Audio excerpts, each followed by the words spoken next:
Good morning, my beautiful viewers, and welcome back to the channel. Today we're spending some time outside with the Ego string trimmer, and I believe I've finally found the replacement for the Makita that has served me faithfully for many years. Come along with me as we trim around the yard, talk about old equipment, changing priorities, and some of the lessons life teaches us along the way. The Makita has been one of the most reliable tools I've ever owned. For years it started when I needed it and never let me down. Like any hard-working piece of equipment, though, time eventually catches up with it.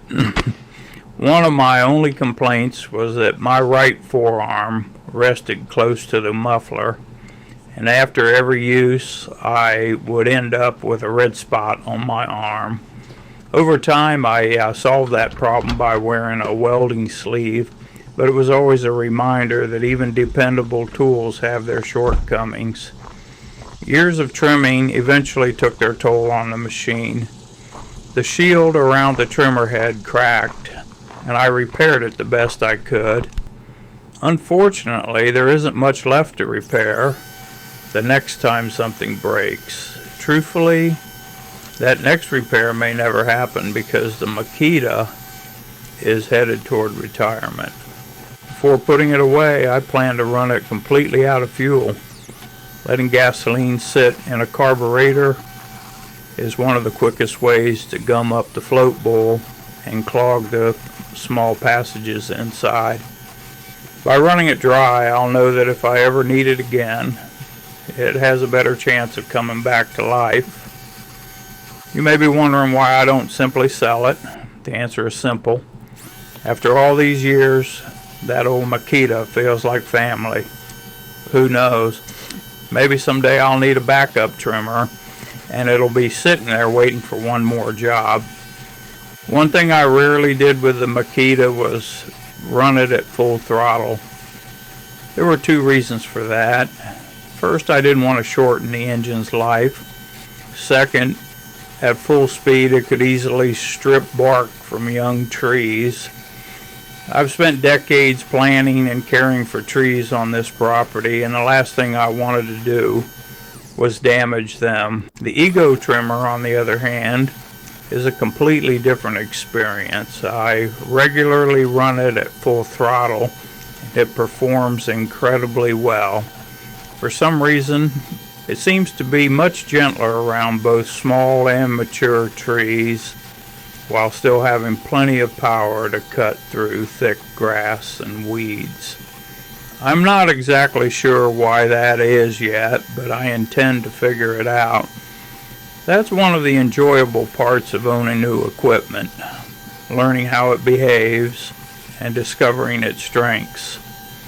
As we work today, I'd like to share a story about how priorities change over the course of a lifetime.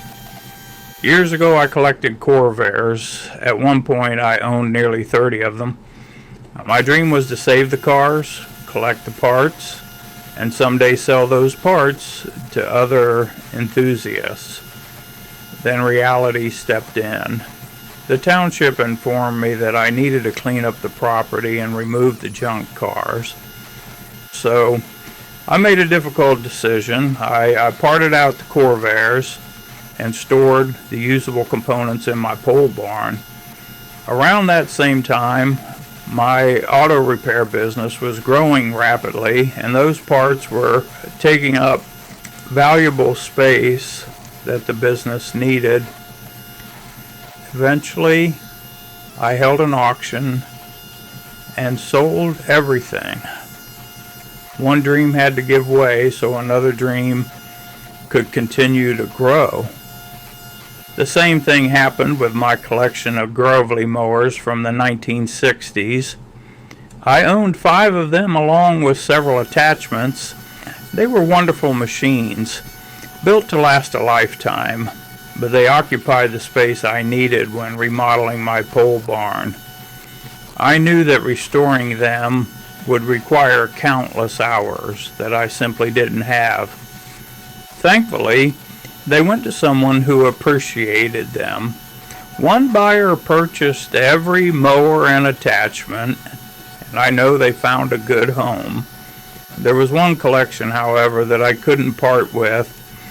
My old Sears Craftsman mowers from the 1960s. Those machines hold special memories because they were the very first riding mowers I used as a kid.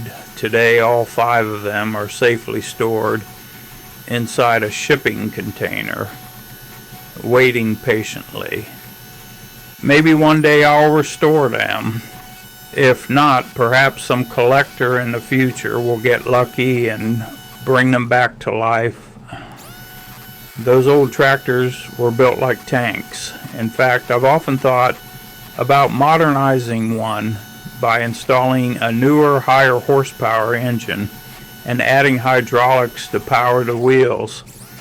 Imagine taking a machine from the 1960s and giving it 21st century technology while preserving its classic appearance. The older I get, the more I realize that priorities change.